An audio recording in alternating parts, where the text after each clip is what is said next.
إن الحمد لله نحمده ونستعينه ونستغفره ونعوذ بالله من شرور أنفسنا ومن سيئات أعمالنا من يهده الله فلا مضل له ومن يضلل فلا هادي له واشهد أن لا إله إلا الله وحده لا شريك له وأشهد أن محمدا عبده ورسوله يا أيها الذين آمنوا اتقوا الله حق تقاته ولا تموتن إلا وأنتم مسلمون يا أيها الناس اتقوا ربكم الذي خلقكم من نفس واحدة وخلق منها زوجها وبث منهما رجالا كثيرا ونساء واتقوا الله الذي تساءلون به والأرحام إن الله كان عليكم رقيبا يا أيها الذين آمنوا اتقوا الله وقولوا قولا سديدا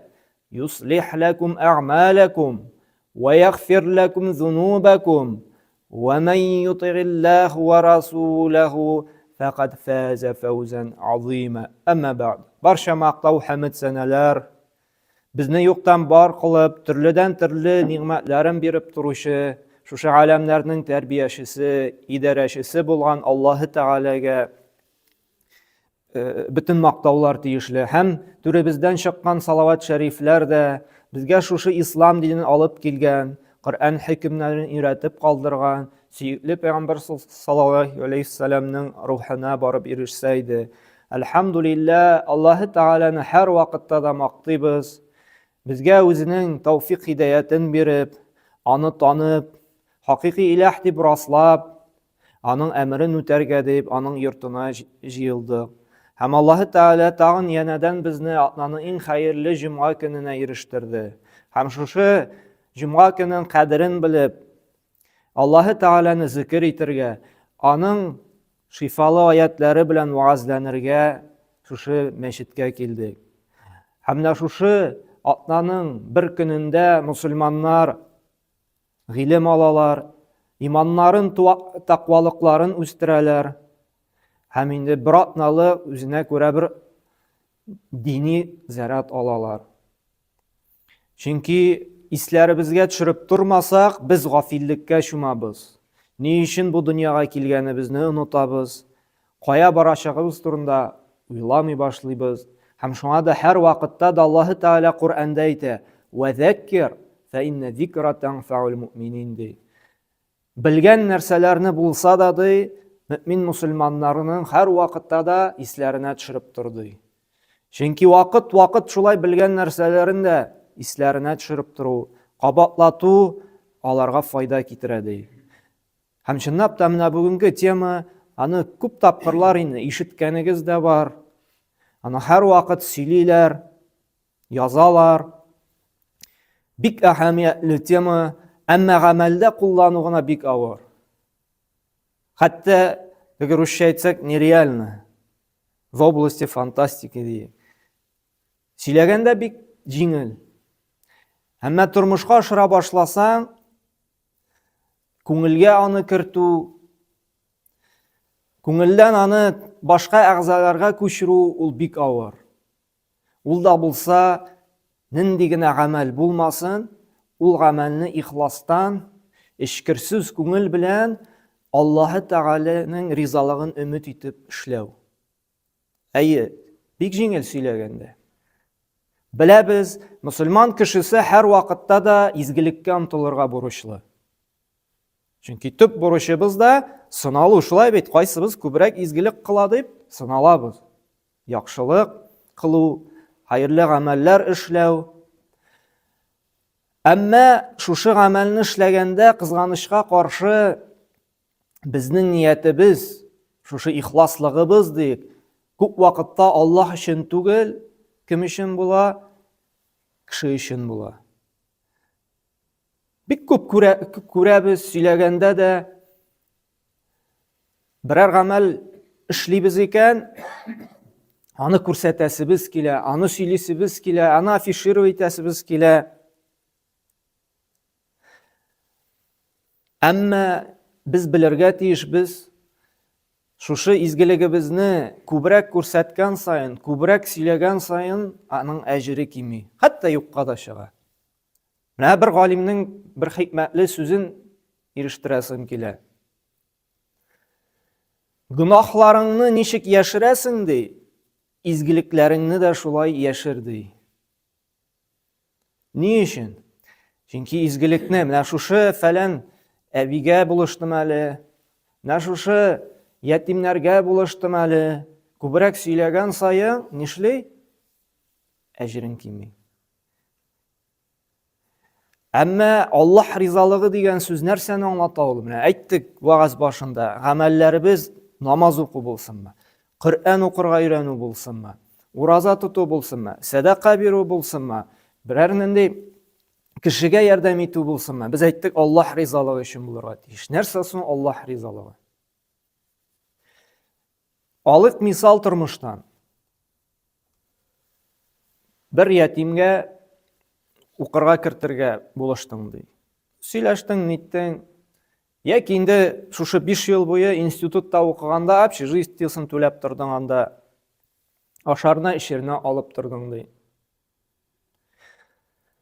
Һәм укып бетергәч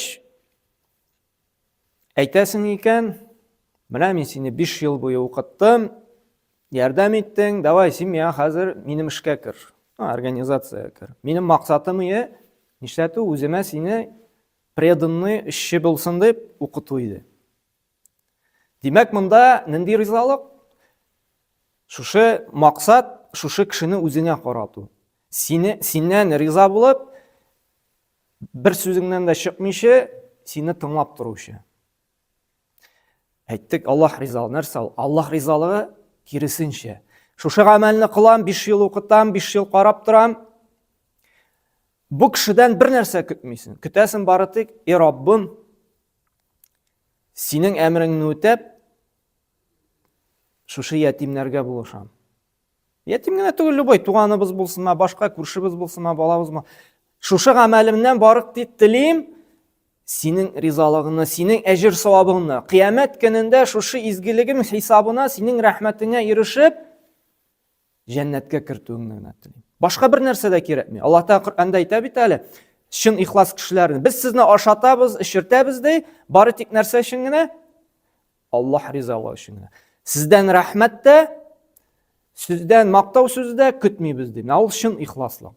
Һәм Бәйнә сүрәсендә дә Аллаһ Субханаһу ва Тәгалә 5нче аятта әйтә нәрсә ди? Ва ма умиру илля лиябудуллаһа мухлисина лаһуд-дин ди. Сезгә ди әмер ителгән иде Аллаһ динен ихластан гына тутырга. Сезгә әмер ителгән иде Аллаһ динен ихластан гына тутырга. Ягъни бөтен гамәлдә Аллаһ ризалыгы өчен булсын ди. Ярар, бу булды ди. Әмма шул ук вакытта Аллаһ Тәгалә әйтте, ихластан гына дин тутырга тиешле. Дин Аллаһ ризалыгы өчен генә булырга тиеш түгелмени дип 2нче аятта Аллаһ Тәгалә кисәтә. Әмма Пәйгамбер саллаллаһу алейһи ва сәллям хәдисләрендә бәян кыла нәрсә ди? Ихлас булу бик авыр ди. Һәм карагыз, нинди чагыштыру белән чагыштыра. Пәйгамбер саллаллаһу алейһи ва сәллям әйтә, карагыз, кемнәргә әйтә? Бу дөньяда җәннәт вәгъдә ителгән сахабаларга мөрәҗәгать итеп әйтә. Мин сезнең өчен иң курыкканым ди, сахабаларга уйлап кына карагыз. Коръәнне иң яхшы белүчеләргә, җәннәт вәгъдә ителгән кешеләргә, мин сезнең өчен иң курыкканым ди. Әгәр дә аларга шундый мөрәҗәгать итә икән Пәйгамбер саллаллаһу алейһи ва сәллям, сезнең өчен иң курыкканым, biz бит инде тагын да игътибарлырак бу мәсьәләгә тагын да әһәмият бирергә тиешлебез. Рия ди. Мин сезнең өчен иң курыккан нәрсә ди? Сезнең өчен иң каты курыккан рия ди. Сахабалар әйттеләр, нәрсә соң Расулулла? Рия ди. Рия ди ул берәр нәрсәне ди, берәр изгелекне ди, берәр гыйбадәтеңне ди, кеше өчен эшләү ди. Кеше күрсен, мине мактасын, мине хупласын дип. Чөнки ди шушы гамәл ди кешенең күңеленә шундый үтеп керә ди, ничек кара төндә кара ташка кырмыска менгән кебек ди, йөрәгебезгә керә ди. Шулай бит? Кырмыска монда йөрсә дә күреп булмый әле. Кызыл паластан йөрсә дә, шулай бит? Кара булса, тем более күрә алмый. Һәм менә үзебезгә анализ ясасак, чынлап та шулай. Менә берәр гамәл эшләп куясың да, шулай бит? Берәр чара оештырасың анда, берәр кешегә садака бирәсеңме, берәр нәрсә төзетәсеңме, башка төрле изгелек кыласыңмы, һәм нишлибез? Кешедән рәхмәт көтә башлыйбыз.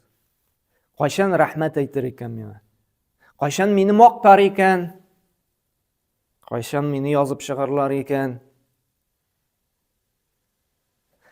Бу кызганыч инде Аллаһ Тәгаләдән әҗр савап көтү түгел. Аллаһ шушы гамәлемне кабул булдымы икән дип сорау бирү түгел, кешенең хуплавын көтү.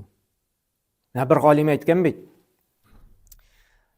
Әгәр дә син ихласма, шушы гамәлеңдә рия юклыгын беләсең килсә ди, үзеңгә сорау бир ди.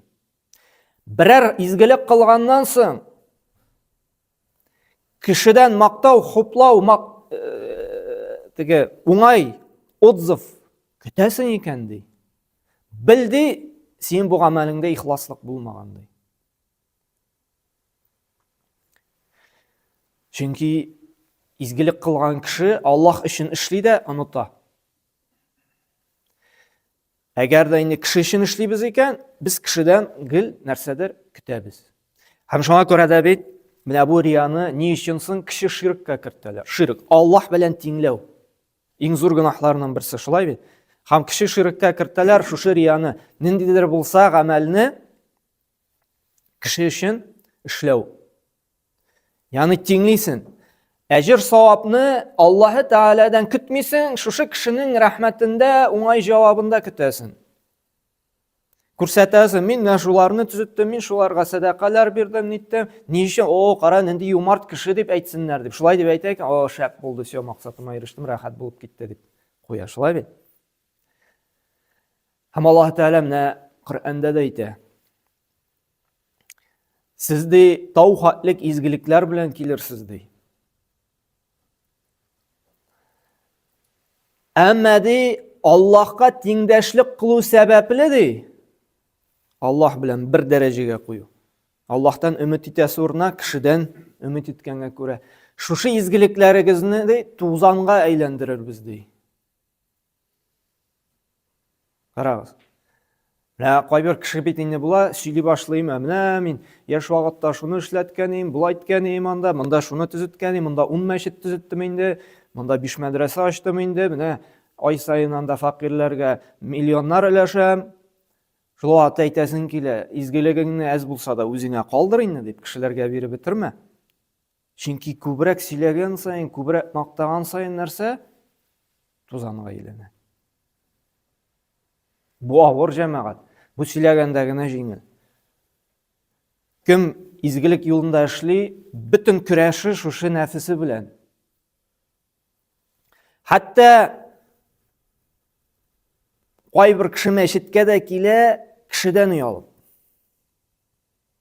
Галимнәр әйтә, без бит мәчеткә барабыз 27 савап алыр өчен, шулай бит. Кайбер кешенең ишетәсе килә, бармыйм икән, тагын хәзрәт Рушайны, тагын күрше әйтәйне, юк барыйм әле. Димәк, синең баруың Аллаһ Тәгаләдән 27 савап өмет итү түгел, теге кешенең нәрсә хуплавын. Яки тәнкыйтьләвен ишетмәс өчен, нишәп йөрмисең, нишәп бармадың инде. Карагыз, нинди нечкә бер. Бер генә фикер белән, бер генә ният белән изгелекне югалтып, гынах алырга мөмкинбез. Чөнки Пәйгамбер саллаллаһу алейһи ва саллям нәрсә диде? Иннамал аъмалу бинниятти. Һәрбер эш, һәрбер гамәл нияткә карап бәяләнә диде. Ва иннама ликулли имрин ма нава. Һәм кеше нәрсә ниятләде ди, шул булачак ди. Шуңа күрә мәчеткә йөрибезме без, ураза тотабызмы, садака бирәбезме, башка төрле изгелек кылабызмы, без гел хисап кылырга тиешбез. Кем өчен эшлим? Әйе, галимнәр рөхсәт итте. Кайбер вакытта кеше гафиллеккә чумды икән, садака бирми башлады, мәчеткә йөрми башлады, Коръән өйрәнүне туктатты, һәм башка төрле шул вакытта ди, сирәк-мирәк кенә ярый ди күрсәтеп алырга. Мәсәлән, шушыңа ярдәм иттек әле, теге кешеләрне русча әйтсәк, побуждать итәргә, этәрер өчен. Менә мәчеткә барып кайттык әле дип. Әмма ният булырга тиеш, шушы кешене дә мән дәллә аля хайр кафаилихи. Шулай бит? Кем берәр хәерлеккә юл күрсәтте икән, шушы кеше аның күрсәтүе белән шушы гамәлне эшләде икән, аңа да ди шул ук әҗер бара ди. Менә шундый ният белән шушы хадис белән гамәл кылып эшлисең икән, ниятең бары тик шушы кешеләрне садака бирдерергә, мәсәлән, Коръән укырга, теге өйрәтергә һәм башка төрле шушы мохтаҗларга ярдәм кулын сузсыннар дигән ният була икән, бу вакытта моңа керми. Әмма күп вакытта инде изгелекне нишләргә кирәк? Яшерергә кирәк. Шуңа күрә җәмәгать, бу бик авыр һәм бик әһәмиятле мәсьәлә, шуны онытмаска кирәк. Без иртәме соңмы барыбер Аллаһка кайтачакбыз. Һәм теге кутси хадистә килә бит әле, Пәйгамбер саллаллаһу алейһи ва сәллям әйткән, кыямәт көнендә ди Аллаһ Тәгалә әйтер ди. Менә сез кем өчен эшләдегез шушы гамәлләрегезне? Бар алардан барып савап алыгыз диячәк. Кеше берни савап та бирә алмый. Кеше нәфси дип үзен кайгыртачак. Үзен коткарырга теләячәк. Һәм менә шуны нинди генә гамәл кылсак та, нинди генә игелекле гамәлләр башкарсак та, кемгә нинди генә садакалар бирсәк тә, кемгә нәрсә генә өйрәтсәк тә, онытмаска кирәк. Бу адәм баласының хуплавы да, мактавы да, шулай тәнкыйтьләве дә сиңа берни зыян да сала алмый, берни дәрәҗәңне дә үстерә алмый, иллә дә мәгәр Аллаһ теләмәсә генә. Шуңа күрә нәрсә генә эшләсәк тә, ниятне төзәтергә тиешик, Раббым риза булсын әле дип. Раббым әҗрен бирсен әле дип. Буның көндә ихласлык, ишкерсезлекне саклау үтә дә авыр, чөнки бөтен дөньясы кырылган нәрсәгә, шушы рияга күрсәтүгә. Статуслар, сторислар, шулай бит. Бөтен кеше бөтен нәрсәсен күрсәтә. Нәрсә ашый, кая бара, шулай бит. Хәтта инде шуңа җитте, уже кайсы бәдрәфкә йөрүендә күрсәтә башладылар. Уже все, шуңа абсурдный нәрсәләр башланды кызганычка каршы, бөтен нәрсә шушы рияга күрсәтүгә корылган. Һәм шушы фитнәле заманда ихласлыкны саклау үтә дә авыр. Әле ул 14 гасыр элек әйтелгән, мин сезнең өчен иң курыкканым шул кеше ширге дип. Буның көндә инде әйтеп тә торасы юк. Шуңа күрә галим хәтле галимнәр дә, анда Суфиян әс-Саурилар, шулай бит башка хәтта табигиннар нәрсә дигәннәр, минем өчен ди иң авыр әйбер ди шушы ниятемне төзәтү. Галимнәр әйтә торган булган. Мин ди 1 минут эчендә ди 15 тапкыр ниятемне төзәтәм ди. Шуңа күрә ниятне төзәтү Аллаһ ризалыгы бик авыр. Һәм безгә һәр вакытта да хисап тотыйк. Кем өчен эшлибез? Аллаһ өченме? Кеше өченме? Изгелекләребезне саклыйк. Бөтен җирдә сөйләп йөрергә тырышмыйк. Кайбер вакытта гына күрсәтик. Әмма күп вакытта инде яшерик, чөнки кыямәт көндә буш капчык белән калмас өчен. Менә шуңа күрә шушы мәсьәләне һәр вакытта да искә төшереп торырга кирәк.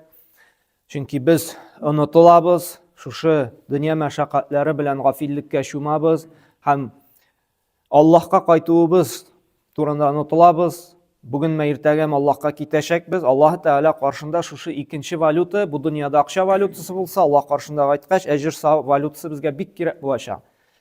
Шушы бөтен намазларыбыз, уразаларыбыз, садакаларыбыз да тузанга әйләнмәс өчен һәр вакытта да нишәтик, күңелебезне саклыйк, нәрсәдә? Ихласлыкта.